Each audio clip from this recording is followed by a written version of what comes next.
Down to a Sunless Sea by Neil Gaiman. The Thames River is a filthy beast. It winds through London like a snake or a sea serpent. All the rivers flow into it, the Fleet and the Tyburn and the Neckingham, carrying all the filth and scum and waste, the bodies of cats and dogs and the bones of sheep and pigs, down deep into the brown water of the Thames, which carries them east into the estuary, and from there into the North Sea and oblivion. It is raining in London.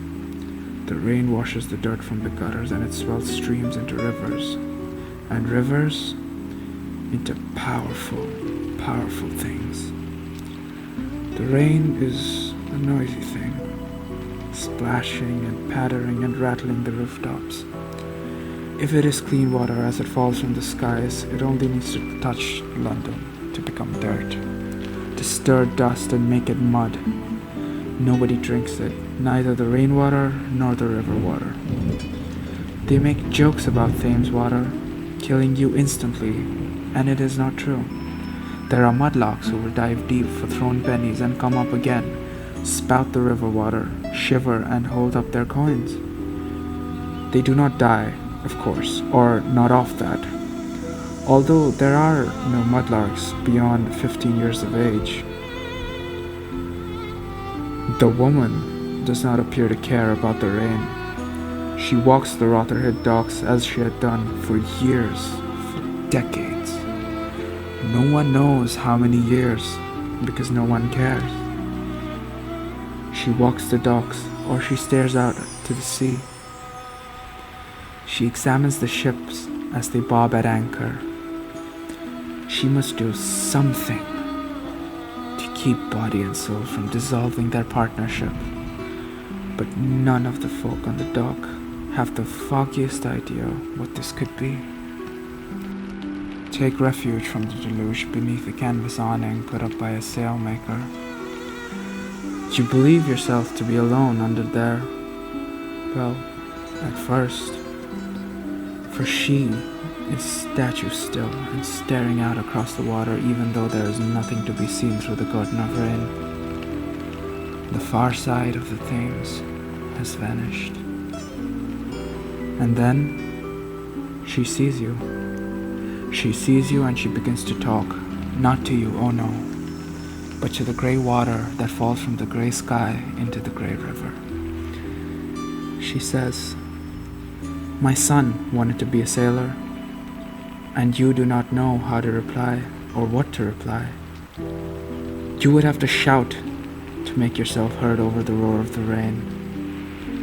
But she talks, and you listen.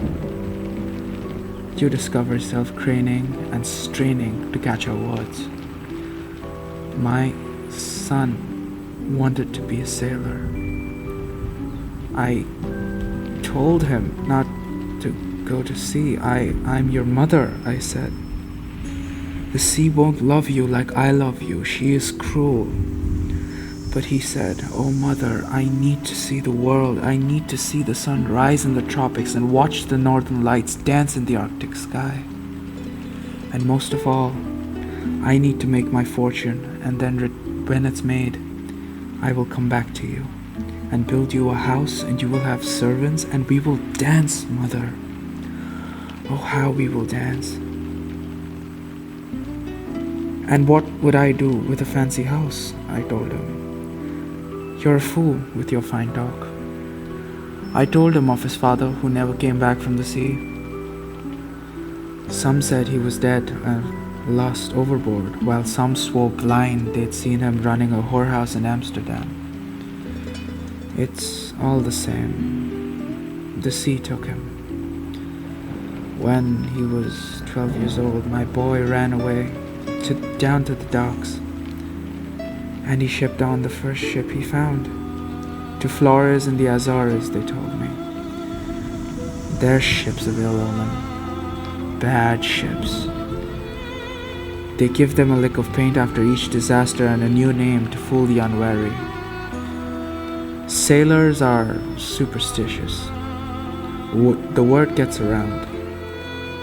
This ship was run aground by its captain on orders of the owners to defraud the insurers, and then, all mended and as good as new, it gets taken by pirates, and then it takes shipments of blankets and becomes a plague ship crewed by the dead and only 3 men bringing to port and Harwich. My son shipped on a Stormcrow ship. It was on the homeward leg of his journey with him, bringing me his wages, for he was too young to have spent them on either women or on grog, like his father. That was when the storm hit. He was the smallest on the lifeboat. They said they drew lots fairly, but I do not believe it.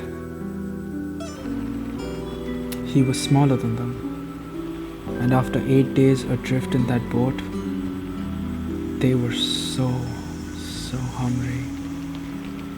And if they did draw lots, they cheated. They gnawed his bones clean, one by one, and they gave them to his new mother, the sea. She shed no tears and took them without a word. She is cruel. Some nights I wish he had not told me the truth. He could have lied.